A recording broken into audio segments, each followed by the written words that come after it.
Hello gamers, welcome to this week's episode 12 of the weekly patch notes. I'm your host Max, and with me, as always, are my co-hosts, starting with Thamziri, a YouTuber and content creator who you can check him out on his own YouTube channel at Thamziri. How you doing, man? Yo, what's good, bro? I'm knackered from this week. It's been hectic at work, but I'm good, thanks, man. All right, that's good to hear. And we also have Kojo with us. Kojo, tell me how you're doing. I'm chilling, man. I'm chilling. What's up? I'm good, man. Thanks for being here. As always, our social media handles and links are in the description, so don't worry about missing out on any info. Alongside those are links to any article or information with relevancy. With all that said, don't forget to like, subscribe, and follow X to Skin. Any and all support is welcome. Now, let's get into some gaming. So, first off, let's start with the admin and announcements. I myself don't have any announcement or admin to get through, but do any of you guys have anything you wish to share? Yes. It's not a discussion, so that's why I'm gonna raise it now. Yeah, sure, go ahead. Gaming news. Well, not gaming news, but just announcements. I couldn't play Diablo 4. Okay, I had a huge ass busy weekend. But anyways, Diablo 4 players killed the Earth's population 4 times over in the largest beta release ever. So that's pretty dope. For all of you who play the game, I'm jealous of y'all. I've seen some of your gameplay. It's amazing. I'm very much keen. So yeah, onwards to June until the game is actually released. Kojo, didn't you get a chance to play Diablo 4? I did. I was going to talk about it in the gaming corner section. Yeah. So yeah, just announcing that it broke history. But anyways, yeah. All right. And Kojo, do you have any admin and announcements you wish to share? None. I'm good. All right. So let's get into the gaming news, and we have quite a bit to get through here. So sit your ass down and let's get through it. So here is some news I wish I could stop reporting on, but every week something new seems to be going down, and that has to do with the Microsoft Activision Blizzard acquisition. This week, as the acquisition gradually looks more and more inevitable as Thanos, US Senators, was it US Senators? No, it wasn't. US House Representatives, no, I need to double check that. I believe it was House Representatives, are pushing the Biden administration. No, my bad. It was US Congress. Members of the US Congress are pushing the Biden administration to investigate Sony's business practice in Japan. Allegedly, Sony employs tactics to undermine Microsoft's growth attempts in that territory, and these members of Congress want an investigation into. To be honest, that wouldn't surprise me.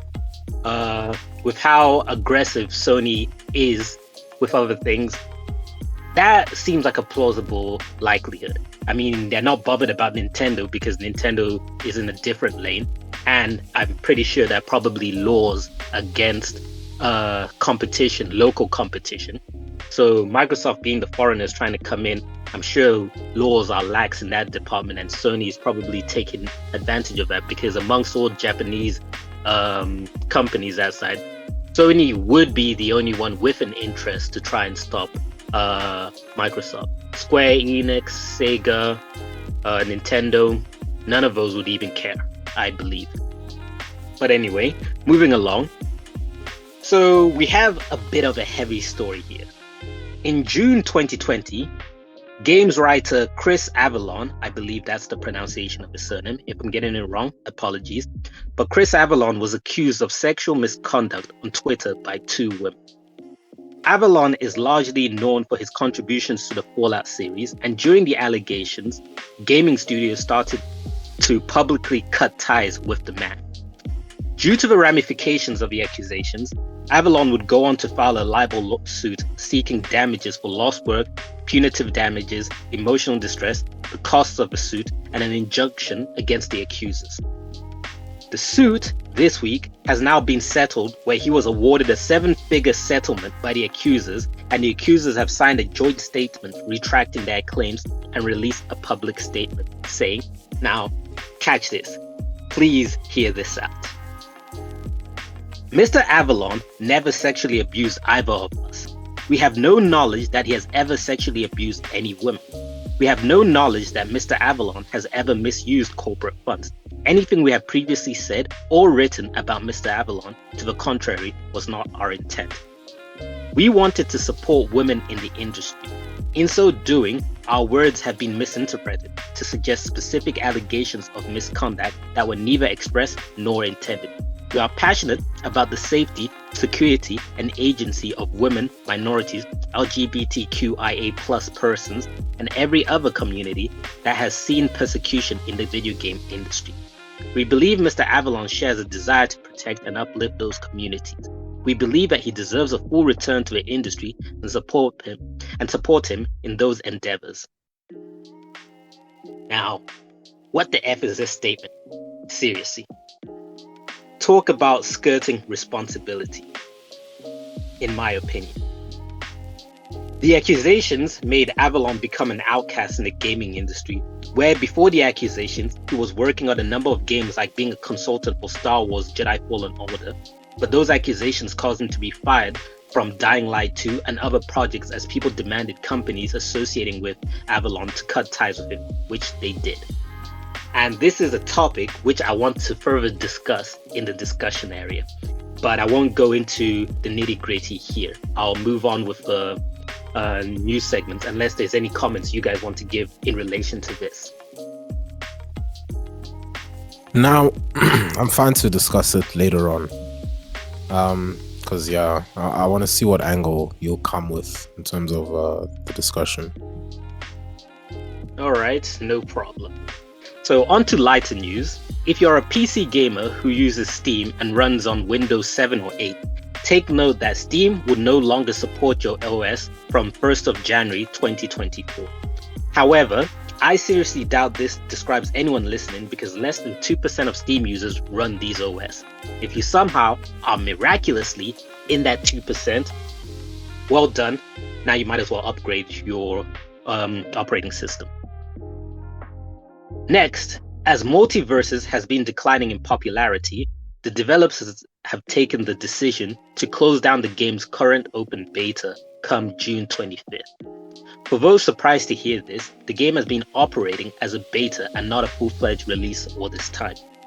Digitally, the game won't be available in stores from April 4th onwards.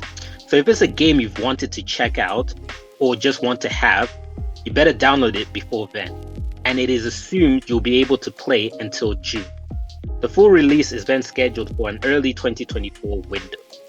And with all this said, personally, I believe unless they introduce something dramatically new when they re-release the game, this game is a saltwater fish caught in freshwater, or even the alternative.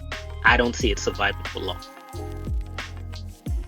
And then earlier this week, Ubisoft pulled out of E3, opting instead to carry out their own live event.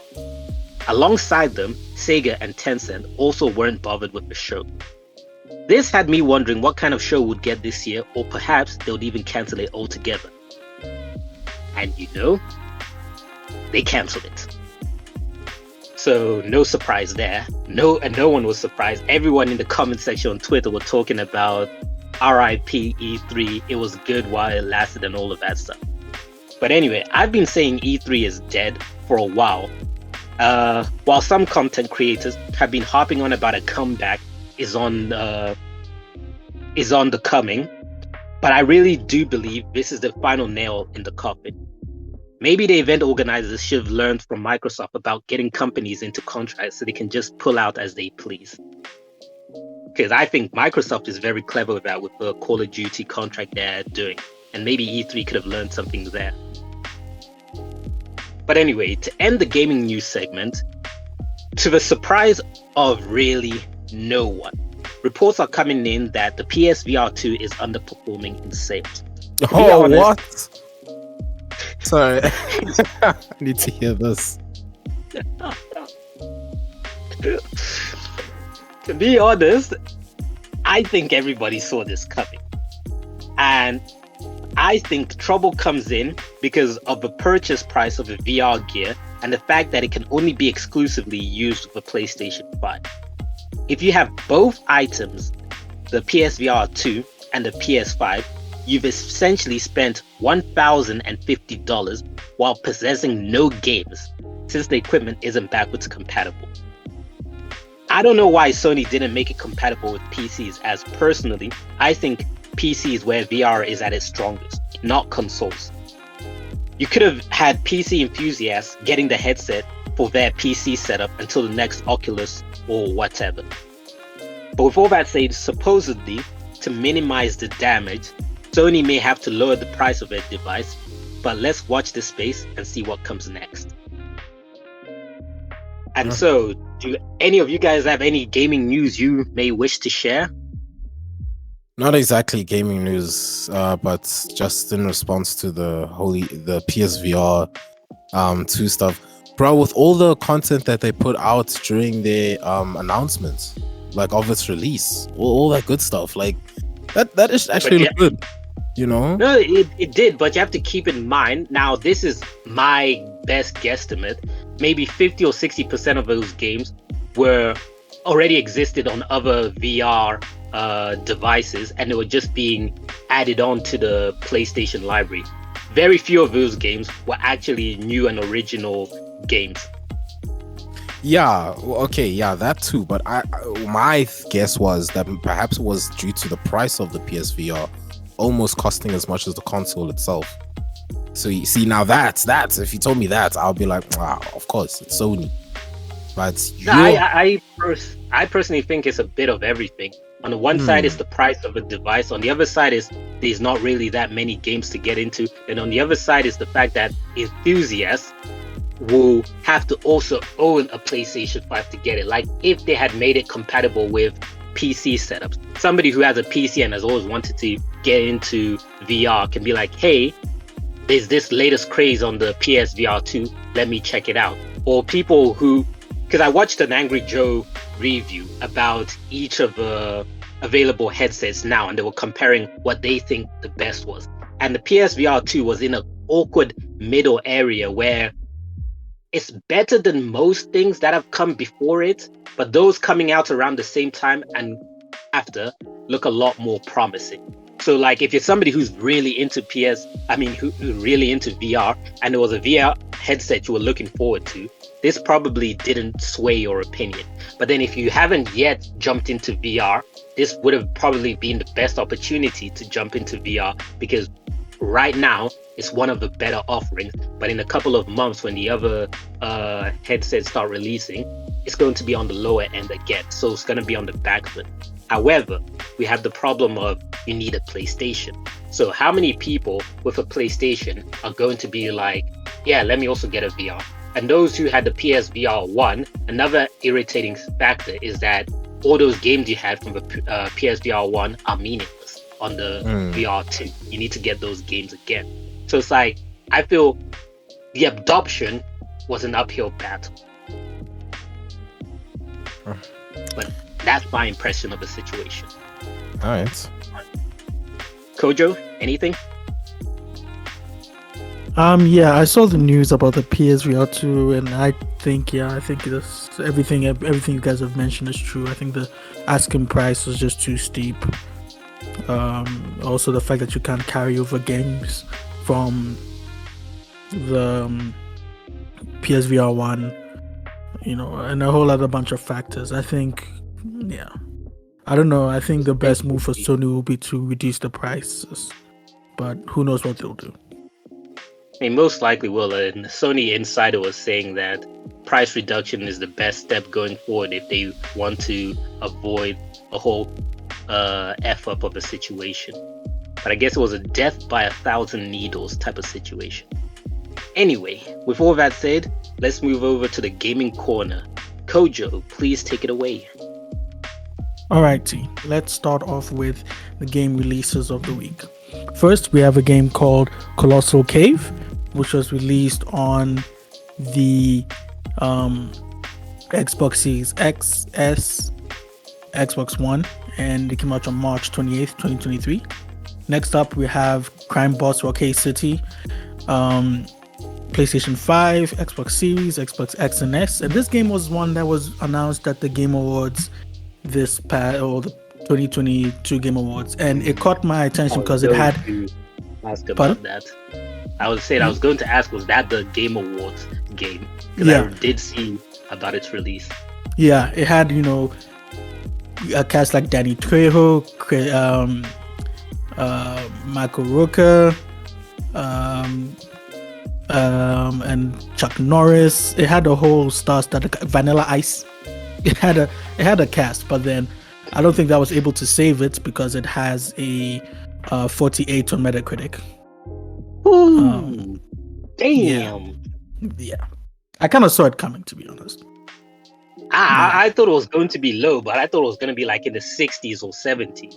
Like, no, once I saw what game romp, but nothing special. Once I thought it was going to be like an open world type of thing, but once I saw it was kind of like Payday. Tell me you remember Payday 2. How could I forget?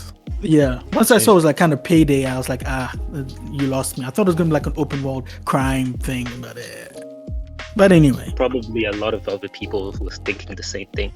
Yeah. But that's unfortunate. Anyway, moving on. Next, we have MLB The Show 23, which is on the PlayStation 5, Xbox Series, PlayStation 4, Xbox One, and Switch, released on March 28th, 2023. We have Sifu, making its appearance on the Xbox consoles, Xbox Series and Xbox One, released on March 28th, 2023. We have a game called Terra Nil, released on the PC, iOS, Android, March 28th, 2023, and it is currently sitting at an 81 on Metacritic. We have Last of Us Part 1, released on the PC, released on March 28, 2023, and it is currently sitting at a 56, mainly because of terrible PC optimization. The port just wasn't great. It has a lot of issues, and a lot of people have taken to Steam and the internet to voice the complaints. It's currently sitting at a mostly negative review on Steam last I checked. But Sony has been releasing patches. I don't know if it's Sony, but like Naughty Dog. But anyway, yeah, the developers have been releasing patches for the game, so we'll see how that goes. Next, we have a game called Dredge on the PlayStation 5, Xbox Series, PlayStation 4, Xbox One, Switch, PC, released on March 30th, 2023. We have a game called The Last Worker, released on the PlayStation 5, Xbox Series, PlayStation VR 2, Switch, PC on 30th of March, 2023. We have Citizen Sleeper, released on PlayStation 5 and 4, March 31st, 2023. And finally, we have a game called Cosmonia's High, released on the Quest, released on March 31st, 2023. And that's it for the gaming releases of the week. And moving on to the gaming corner-ish-esque other stuff, I wanted to talk briefly about the Diablo 4 beta. So now, Diablo was a franchise... Pardon? No, I'm saying take it away. Okay, yeah. So Diablo was a franchise that I got into thanks to Tommy. I would play Diablo 3 on his Xbox 360 back in university, and it was a lot of fun. And then Tommy gifted me Diablo 3 on PC, and I played through it and I enjoyed it. And then I was playing through the DLC, but then my laptop just can't handle games anymore because it overheats. So, I was about to say, I was like, what the when did I get it for PC? But then I was like, because in my mind I was gonna be like, okay, so wait, all this time you had it on PC and I wanted to play with someone. Okay, but yeah, no, dude, trust me. When I get a laptop cooler, which is like on the list, when I get a laptop cooler, I'm gonna start a new character and we're gonna go through this game, man, because it's Diablo 3 was good. It was a good time. I just want to guilt you in that plan of, were you guys not supposed to be playing Genshin Impact together? What happened to that? Listen, I forgot about that. Yeah. There were days where I was like, okay, I'm ready when you are. But yeah, okay. We'll fix it. We'll sort it out. So yeah, Diablo 4. I saw Asmongold play it when it was in early access for the people who pre-ordered, and I was like, man, this game looks good. So to get my hands on it, I was like, awesome. And I had a very good time with the beta. The voice acting is great. The graphics look good. I mean, I'm running it on the PlayStation 4. I'm sure if you're running it on a PC, it looks amazing. But it runs well on the PlayStation 4. The story is intriguing. It could be, but I don't think so. But it's gonna be a Diablo 4. Right? Yeah. I don't even know. I don't think it's gonna be a Game of the Year contender, but it's gonna get good reviews. Definitely, it's gonna get very good reviews. Okay, if not a contender, at least maybe a nominee. Like, you know, just yeah. It's going to get a nominee for some like best action adventure game or something like that. It will definitely get a flipping award for largest beta release hit in history. If that's even a category, yeah. Because I mean, holy flip, dude, they literally broke history. Yeah, no, it was a big beta. Like when I loaded up, it gave me 63 minutes. I was in the queue for 63 minutes. Because a lot of people were just trying to get in. So yeah, it was fun. The gameplay, I played as a necromancer, you know, running around with my Horde of the Undead behind me. Awesome stuff. And the skills were easy to understand. The skill tree was easy to, you know, to sort of get a grip on. Unfortunately, I didn't reach level 25, which is the level cap, and I didn't play any other class because, you know, timing and everything. But I still had a good time with the beta, and I'm not the only one. Everybody else did, for the most part. I know there are a few people who didn't like it, but I think everybody walked away with a positive opinion of the beta and are looking forward to the release. So, yeah, I think this game is going to do well when it comes out. And yeah. So, yeah, that's pretty much it from the gaming corner. All right, Thamziri, do you have anything else you want to add? Nah, all good on my end, bro. All right then, dear listeners, viewers, and audiences, we hope you're enjoying the show, and a quick reminder to like, subscribe, and follow so we can reach more people. I'm Max, your host for this episode, and with me are Thamziri and Kojo. So let us keep this conversation going. Onto the Twitch, YouTube, and news section. Guys, take it away, please.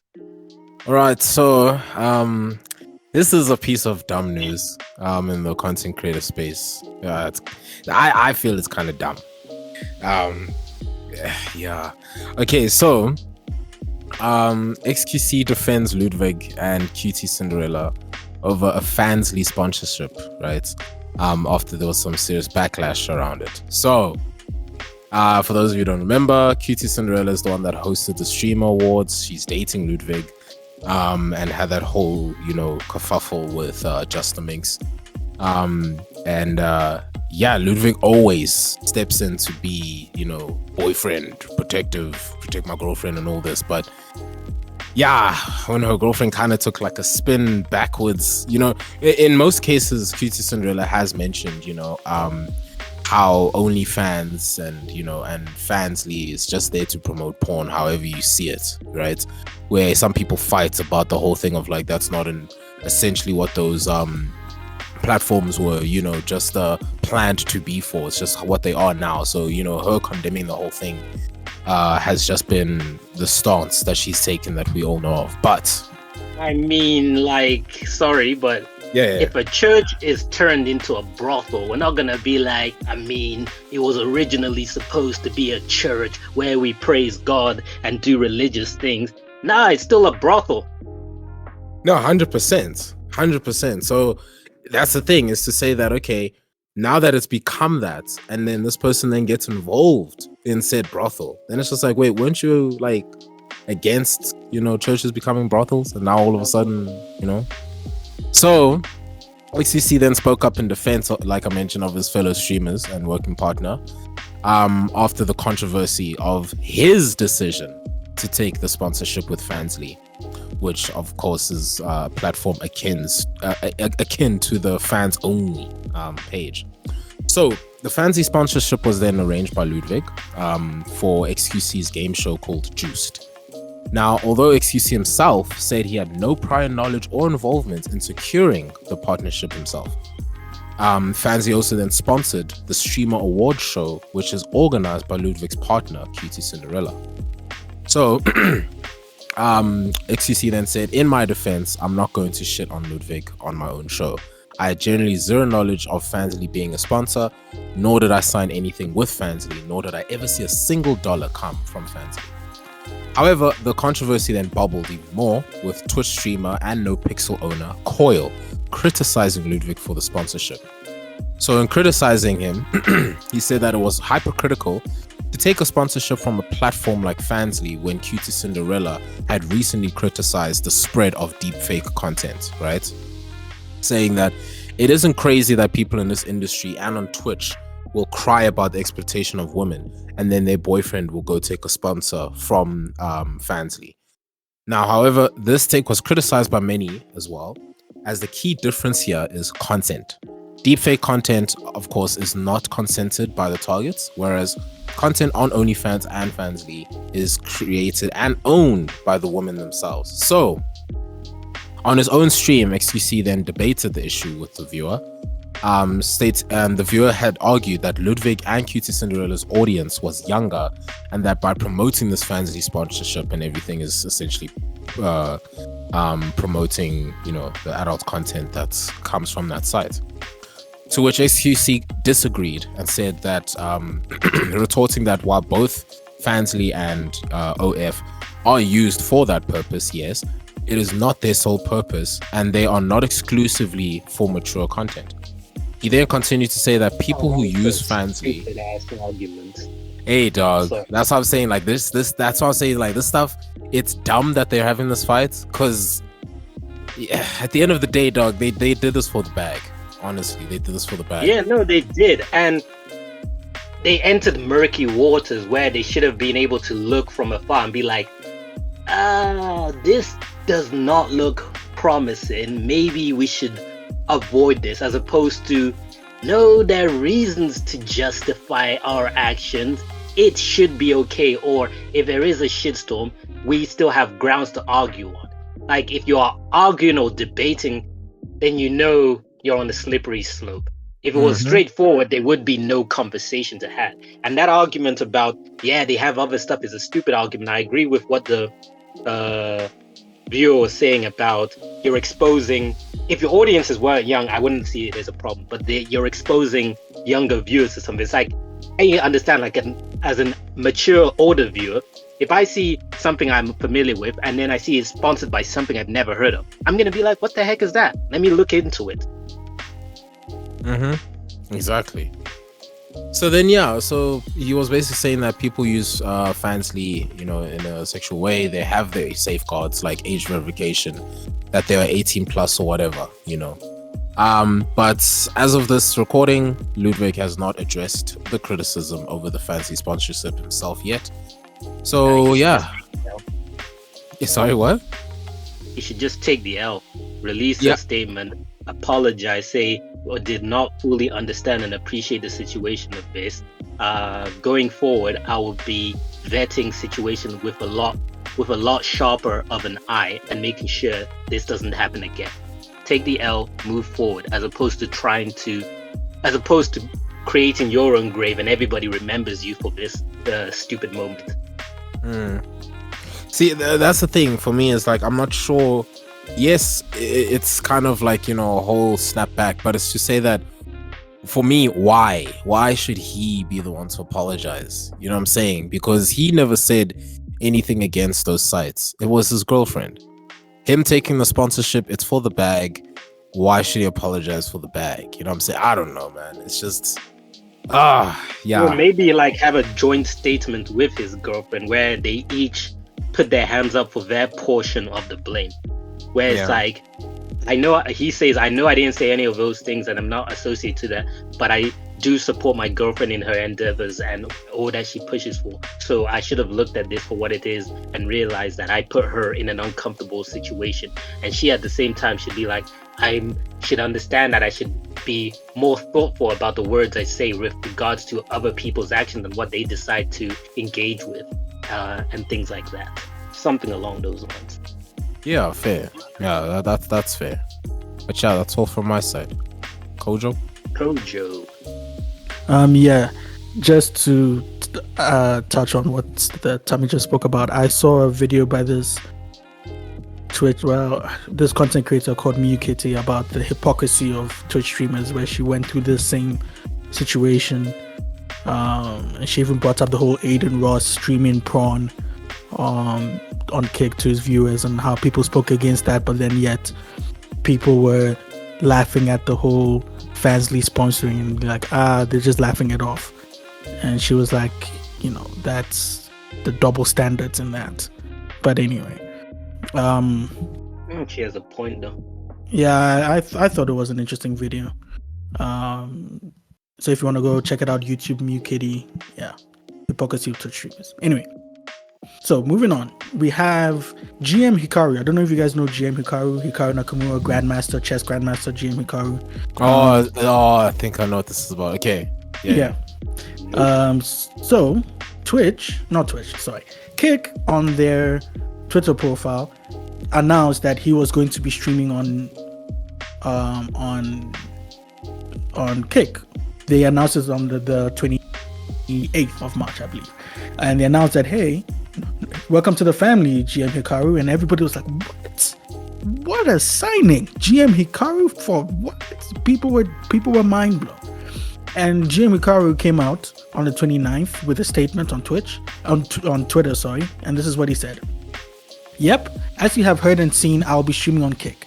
I am not leaving Twitch, but streaming in both places moving forward. It is clear Kick is committed to my success. I hope to see all of you on both. Thanks for the endless support, GMHikaru. So for those who don't know GMHikaru, he has a bit of a background. He's from Japan, but he was brought up in the US. He is a 5-time US chess champion and the current defending FIDE World Fisher Random Chess Champion. And he's considered as a prodigy. He was the youngest American to beat an international master at the age of 10.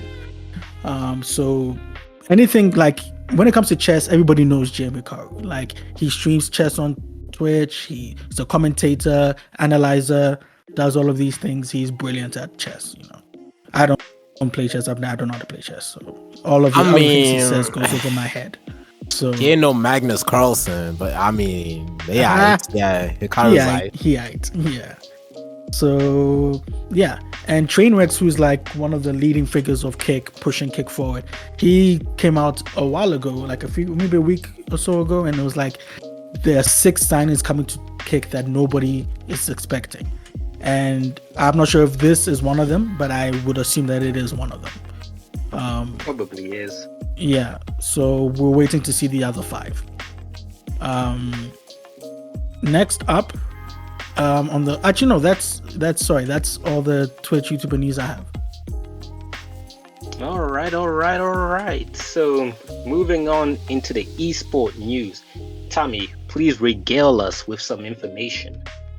Funny thing, I don't actually have any eSports stuff this week. There was some news on Call of Duty majors that's coming through, but I'm not a Call of Duty fan. So to speak. Obviously, I don't really follow much in the esports there, but it seems like it's a bit big. So just to give you guys just a tiny bit of an update with regards to that.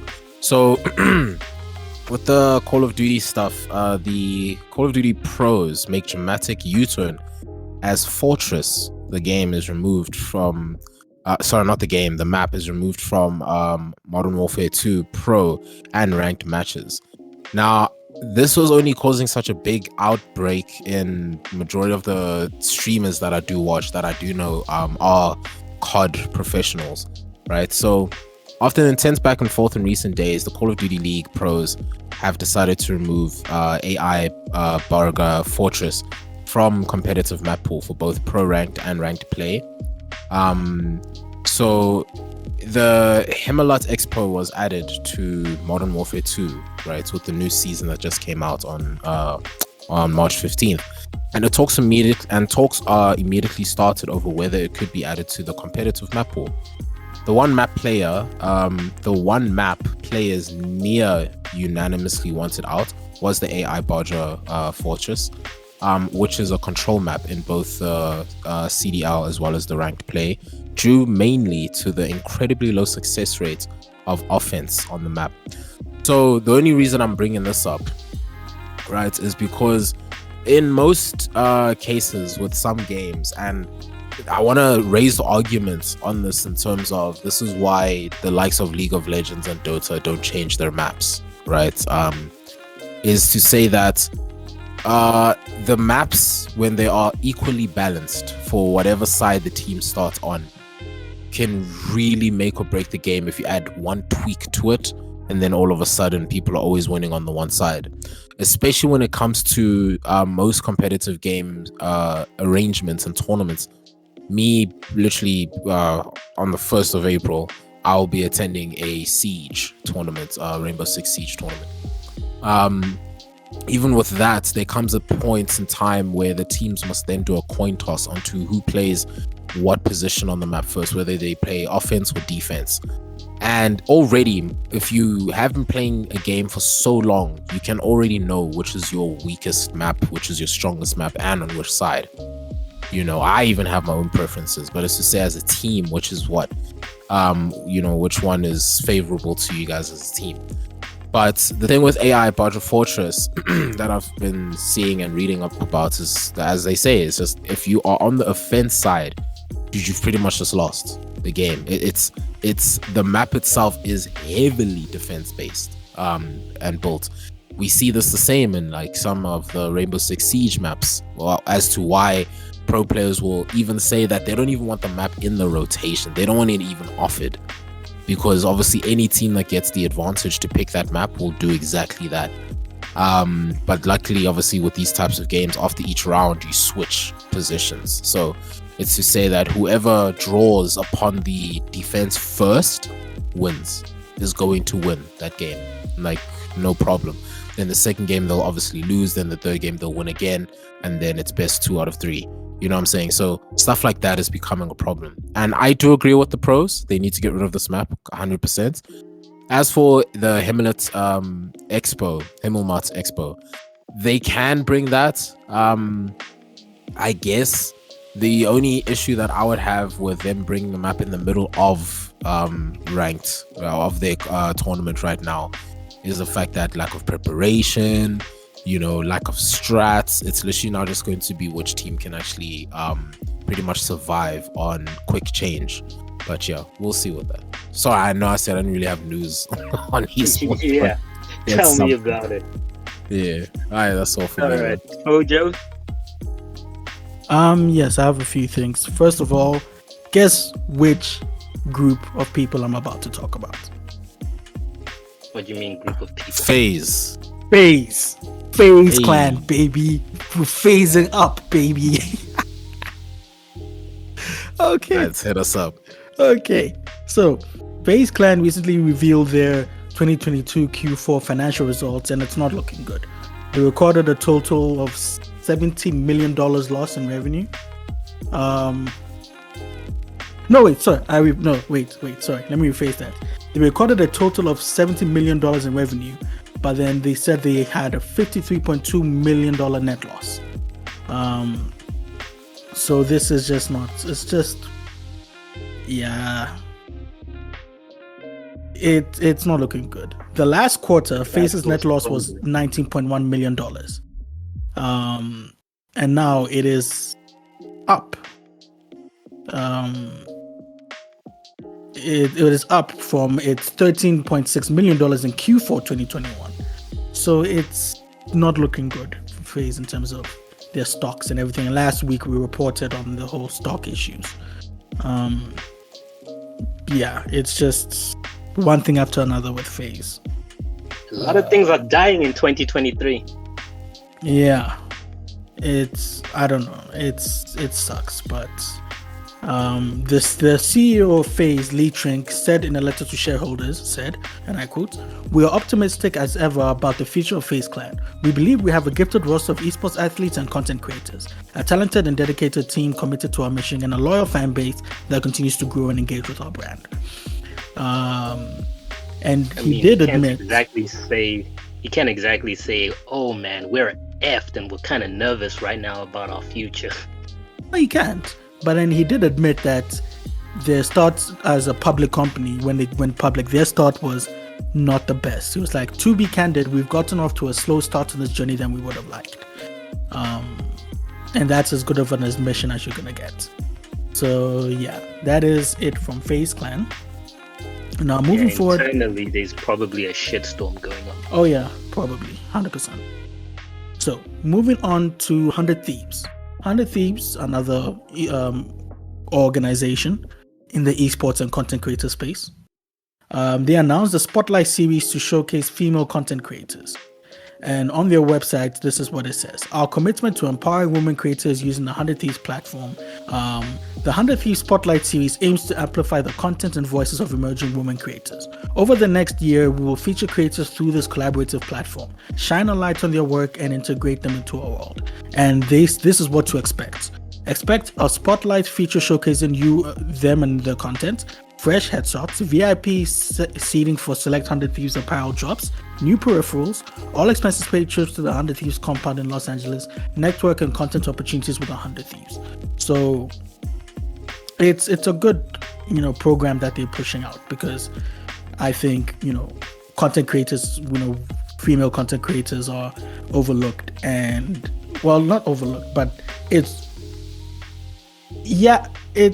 I guess, for lack of a better phrase, I guess it's hard for them to break into to make a name for themselves.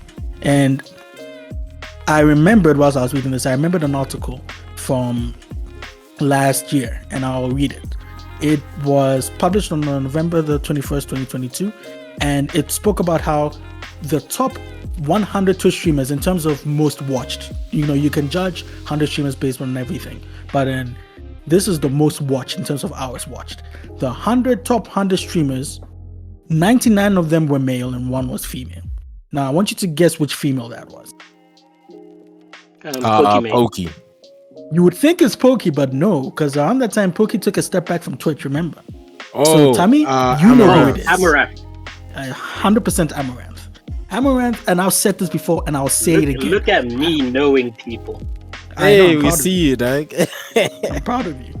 I've said this before, and I'll say it again. Amaranth is the hardest working woman on Twitch. This woman is Jesus, man.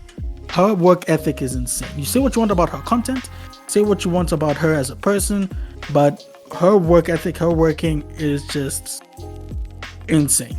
So when I read that, I'm like, damn.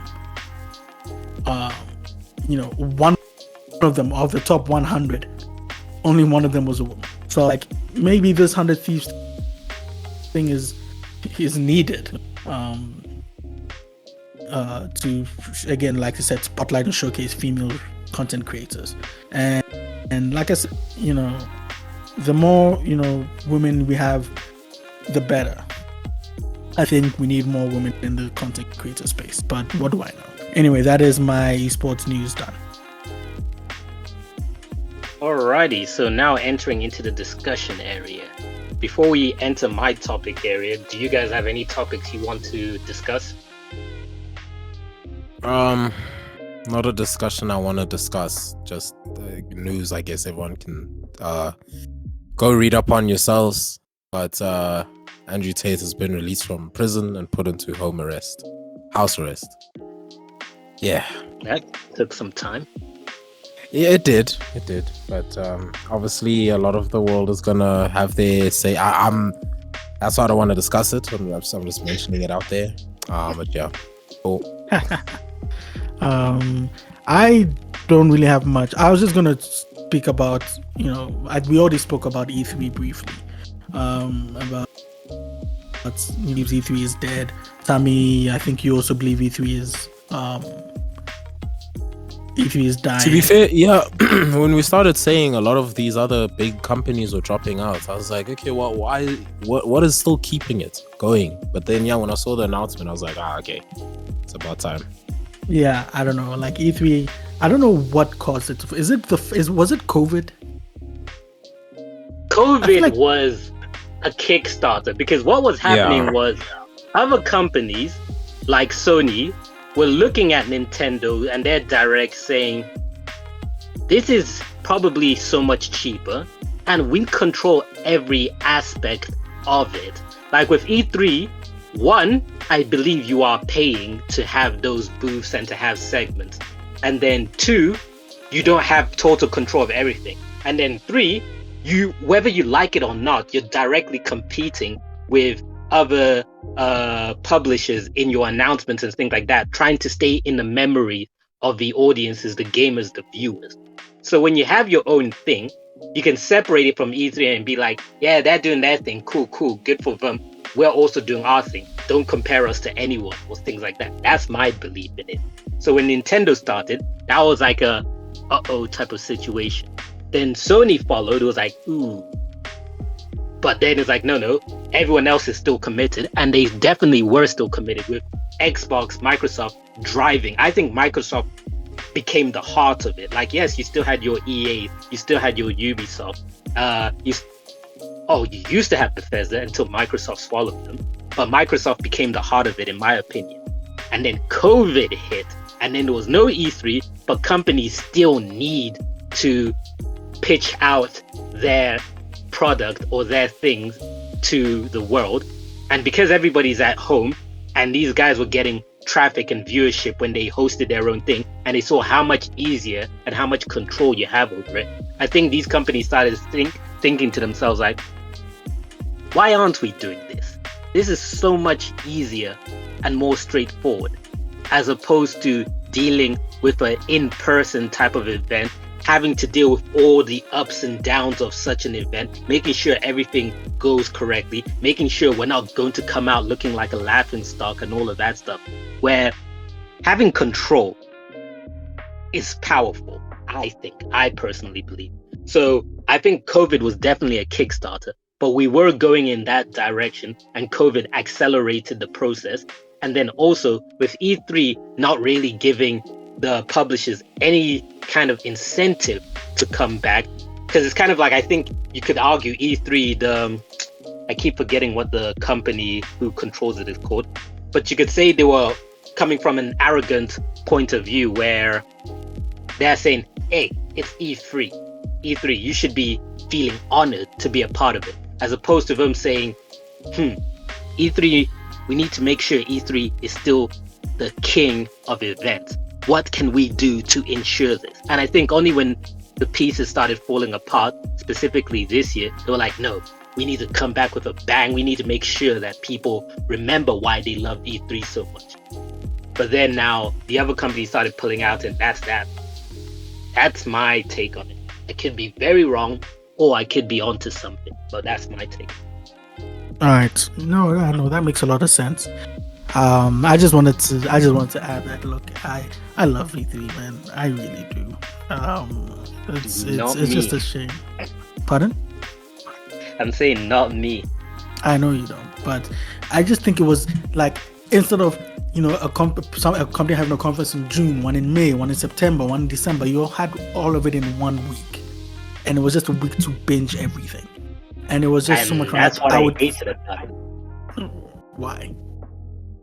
Overload. Like, I prefer something each month, because I'm like, okay, this month I'm focusing on that, next month I'm focusing on that. But then when it's everything all at once, a lot of things get lost in the noise. Yeah, I guess so for some people, but I just enjoyed it. I would set aside time, from high school to university. I'd always set aside, make sure I do all my work before E3, make sure I, because I know that when I start the E3 period, I'm not letting anything get in my way. I'm just going to sit there with my snacks and everything, and I'm just going to watch all these conferences and have a lot of fun. So, but I mean, I still do that with these individual presentations, but it just doesn't feel the same. But anyway, yeah, that's it. Binging. Yeah, that's it. Max, you said you had something to discuss. Yes. All right. So circling back to the allegations against Chris Avellone, I want to discuss allegations levied at people, specifically men, and how these allegations hurt careers before justice has run its course. Currently, we have allegations against Jonathan Majors, and for those who don't know who he is Kang the Conqueror in the MCU. He denies these allegations, of course, but we've already seen the ramifications begin, where some organizations have already dropped him and past people have started speaking up. If he's guilty, then that's fine to a very twisted extent. But if he's not, then what? Do we just move on as if these things never happen?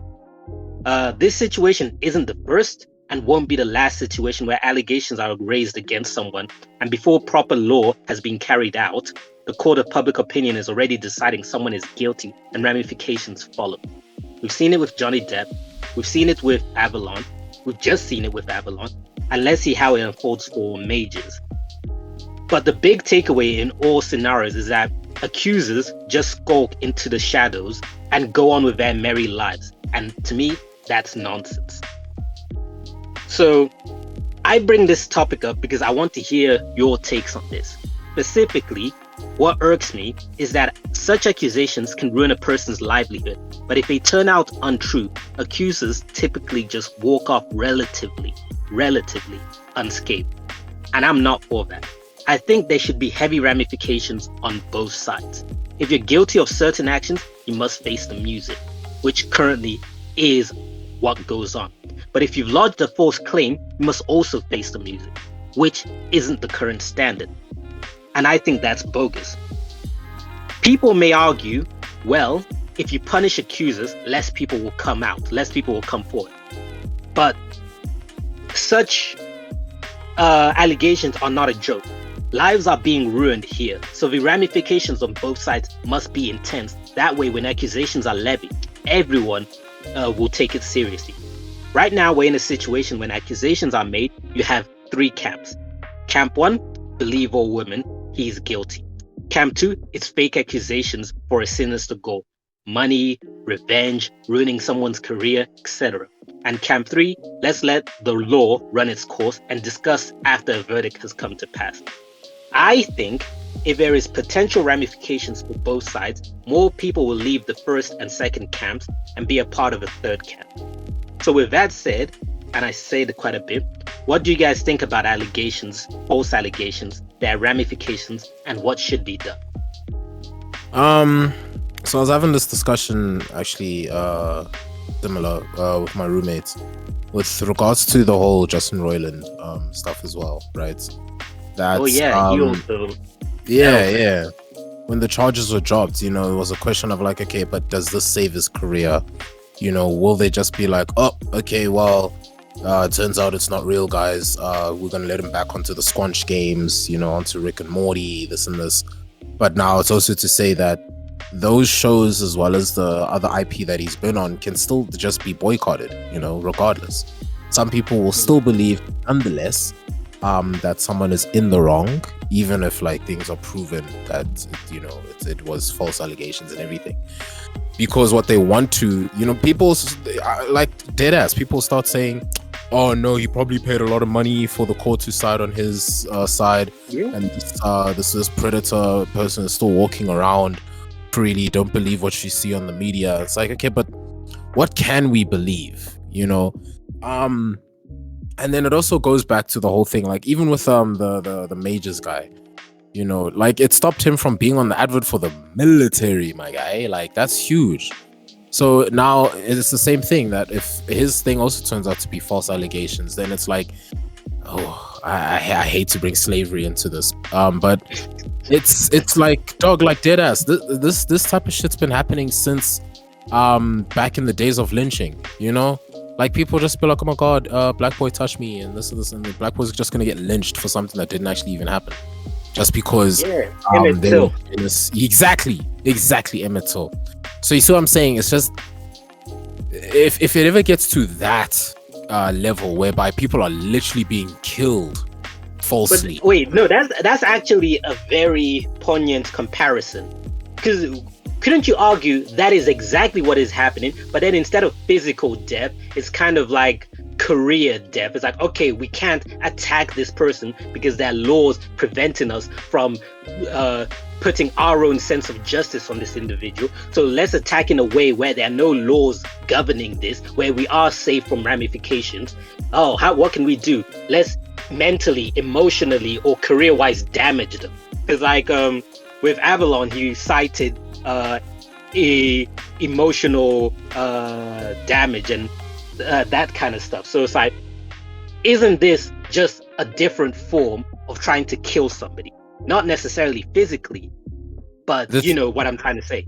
Yeah, but the thing is, I'm pretty sure that this is really like unalived. Trying to please YouTube here. There are situations where people have actually unalived themselves due to the pressure that they were getting on a false claim.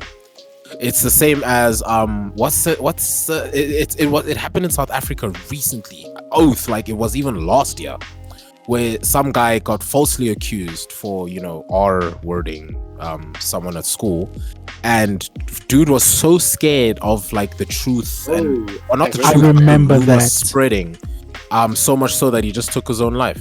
And then she came out and she was like, it was a joke or something. It was a joke, dog. Like, I remember that. And then people looked at her past social media where she said a similar thing, levying accusations at her father for a similar thing. And then people were in the comment section like, no, he must be reported and all of that stuff. And she comes out with a statement after that. This was on Facebook. And she said, guys, it's a joke. Relax. My father's dead. You see what I'm saying? So it's very tough, dude. It is very tough.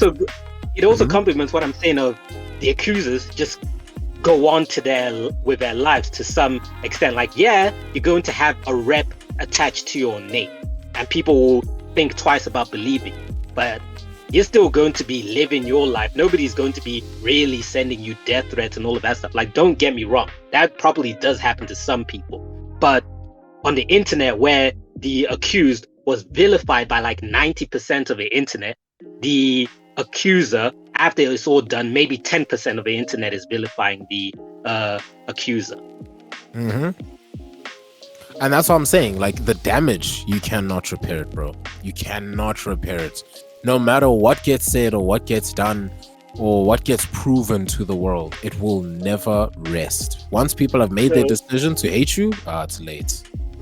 So what do you guys say about having a type of system where if you do levy charges, somebody is walking out of it unscathed? As in, if the accused is found to be guilty, yep, the law will take its course. But if the accuser is found to have been lying or fabricated the story, something will happen to them. What do you say to that?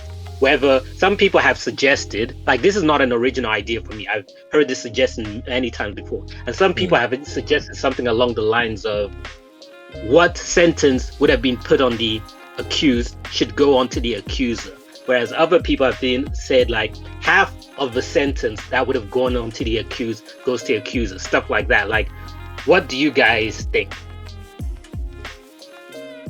I would, okay, so personally, I would definitely like something like that, perhaps even more harsher, but unfortunately I don't see it happening in a very, very long time, because at the end of the day, unless you have like that memory well that Dumbledore has in his office, you know, where you just literally pull out your memories and dip them into a pool of like thoughts and shit, unless we have something like that, we will honestly never really truly know.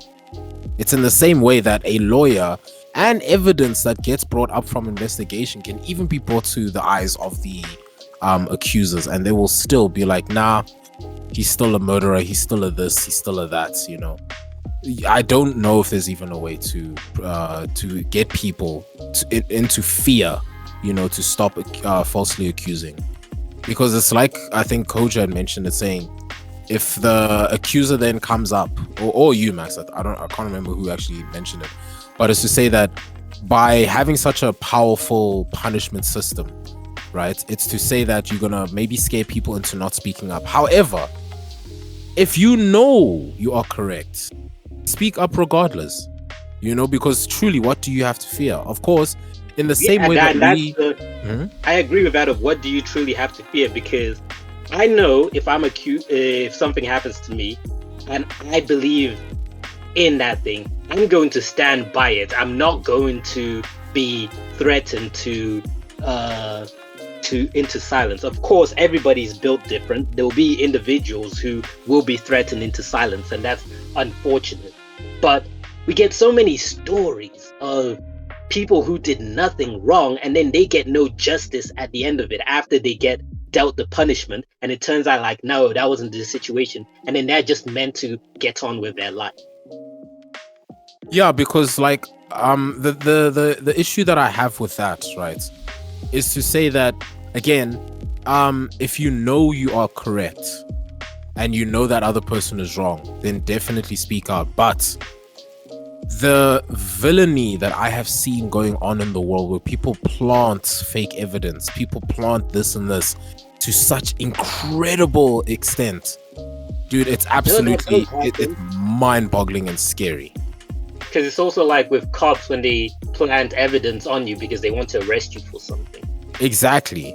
Or like a cop will literally make sure that after they've killed you, they make sure to leave their weapon or something covered in your blood or handprints, so it makes it look like you had done the initial attack. So you see what I'm saying? Like stuff like that is difficult. And that is why I believe... Sorry, but I'd also like to add the caveat that this whole thing doesn't only just relate to men versus women or sexual misconduct, or regardless of what your orientation is. Because another example I can give is with Kojo. What is the name of the guy who composed the music for Doom? Yeah, I was thinking the same thing about the whole Mick Gordon situation. Yes, Mick Gordon, where he started losing job opportunities and things like that because id Software or was it them or Bethesda who were accusing him of no, he didn't really do his job properly and all of that, and he stayed quiet for years before he came out with the receipts. And then the Bethesda just released a lousy ass statement of no, this is not really how it went, and we will be looking into it or something like that. And we haven't had any follow-up to that statement. It was basically them just skulking into the shadow again, hoping with time people are just going to forget about it. And I really hate that. Same. Individuals lodging accusations, and if it doesn't pan the way they want, being able to skulk into the shadow and act as if nothing ever happened. So yeah, that's that fucked up shit, bro. That's what I'm saying. Like whatever system we want in place, I don't think it's gonna happen, man. Yeah, it's unfortunate. Kojo, I haven't heard much from you on this. No, I agree. I think there should be some sort of punishment for the accuser, because again, people can lose job opportunities. I don't know if anybody remembers. I think it was back in 2019. The composer for the soundtrack, which was arguably it is one of the greatest video game soundtracks of all time. The soundtrack for Elder Scrolls V Skyrim.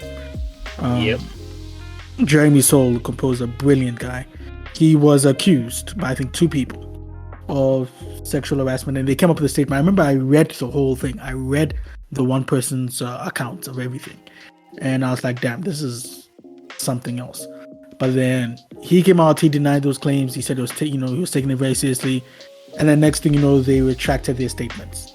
And I'm like, this just makes no sense. I don't know if they were scared of pursuing it, thinking that they're not going to win against someone big like this, so they're like, oh, forget it, or if they just genuinely made it up. I don't know what the situation was, but it's one of those things where it's career ending to accuse someone of something as heinous as assault, or like sexual assault, or any type of thing, harassment, not even just of anything. Sexual misconduct of like Mick Gordon. Like it wasn't sexual misconduct of Mick Gordon. It was, him, like Max said, being lazy, and yet it ruined his career. Not a professional. Yeah, and so to come out with an it is career ruining, career ending. So I feel like there should be some sort of deep punishment for the people who accuse and are found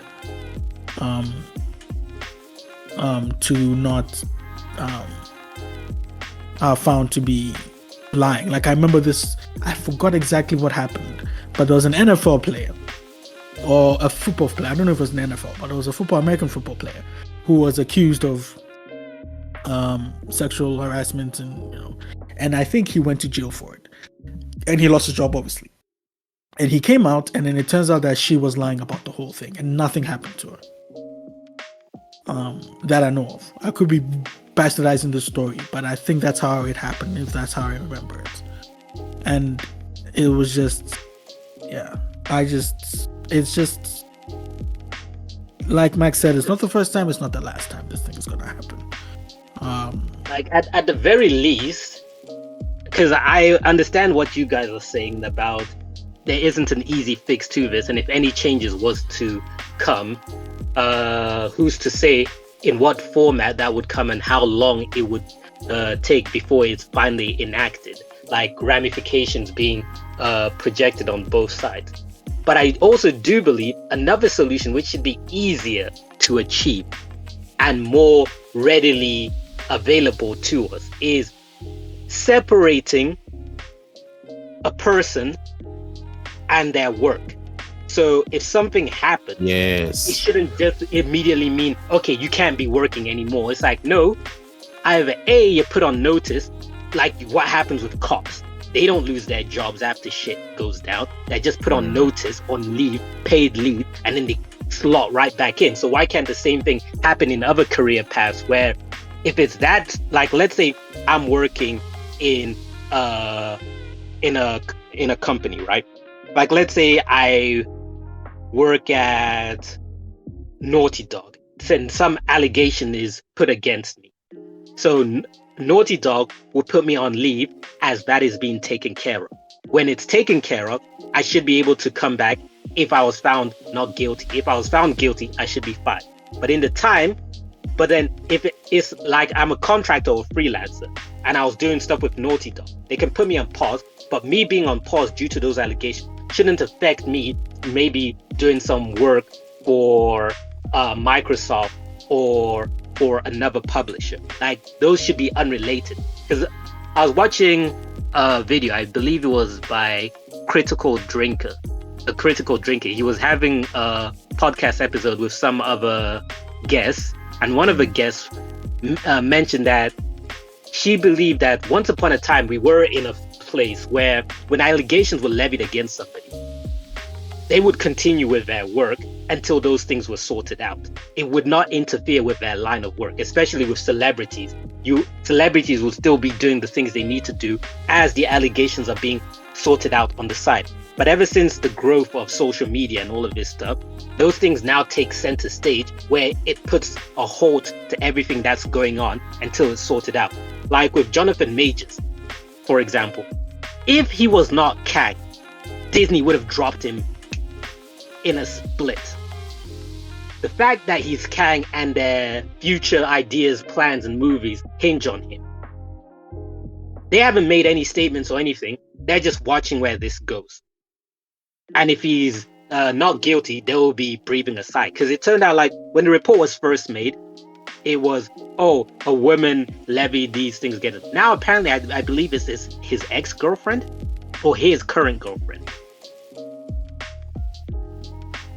But it's just like details are slowly coming out, and I honestly feel this could swing either way. He could be guilty, he could not be guilty, because his lawyer came out very brashly saying, no, we have evidence and all of that. But then the cops seem to be very adamant with the process they're using. So if the cops are adamant about their process, maybe the lawyer is just talking a whole lot of nonsense just to calm down and lower ramifications, make people relax before jumping to make accusations or before calling for his head. But however it goes, I think we do need to get back to that state where people are able to continue with their job and livelihood until the allegations are sorted.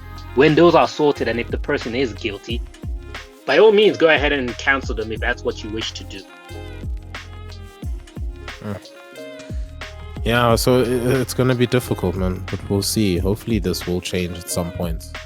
How I see it is that so long as, if we ever reach a point whereby the tables get turned or get switched around completely, then maybe we'll see change. But I still don't believe we will, but we'll see. We will. I would like to think we will, because this also reminds me of, like, you know, when you get those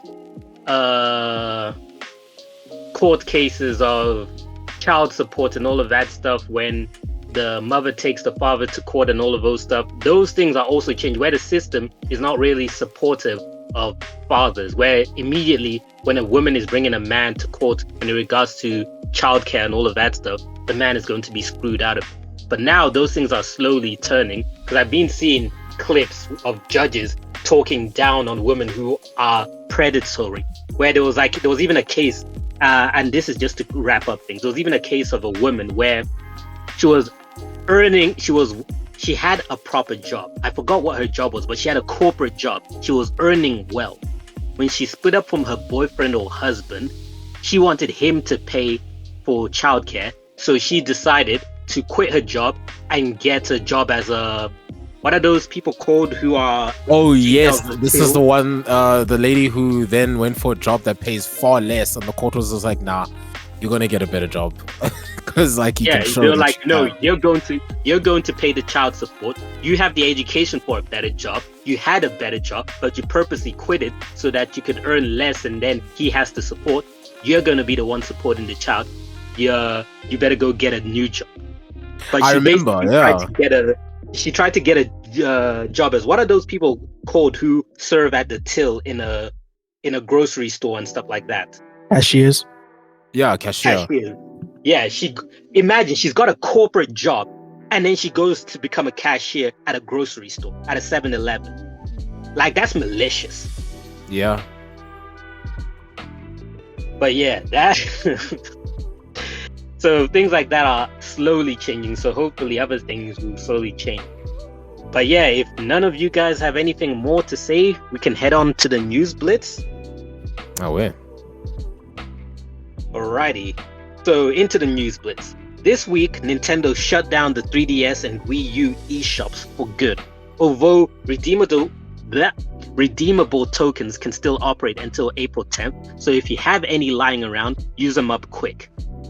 And then sticking with Nintendo, 10-minute gameplay of the upcoming Zelda game, Tears of the Kingdom, was revealed this week. And if you haven't seen it yet, do yourself a favor and check it out. This game I guarantee you, it will be a Game of the Year contender.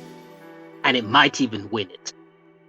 And lastly, it's rumored that Netflix will be expanding its gaming offerings from mobile devices to TV screens. And that is it for the Gaming Blitz. Alrighty. Any Blitz news you guys want to share? No. Keyword Blitz. Nah, well, I mean, not really news blitz, but a lot of people are not liking CSGO 2, as they're basically just saying this is what's going to kill the game, and Valorant is likely going to forever seal its name in being better than CSGO. Or people would just drift back to CSGO as long as it's not taken down. No, the thing is, it's not separate. It's just an update. Like a giant update. Yeah, so it's permanent. You can't avoid it. That's gonna kill it. That's gonna kill it. Yeah. All right. And that's it for the show. Thanks everyone for joining us. Again, I say make sure you like, subscribe, and or follow for more, whichever is applicable to your preferred platform. We make sure that we are everywhere.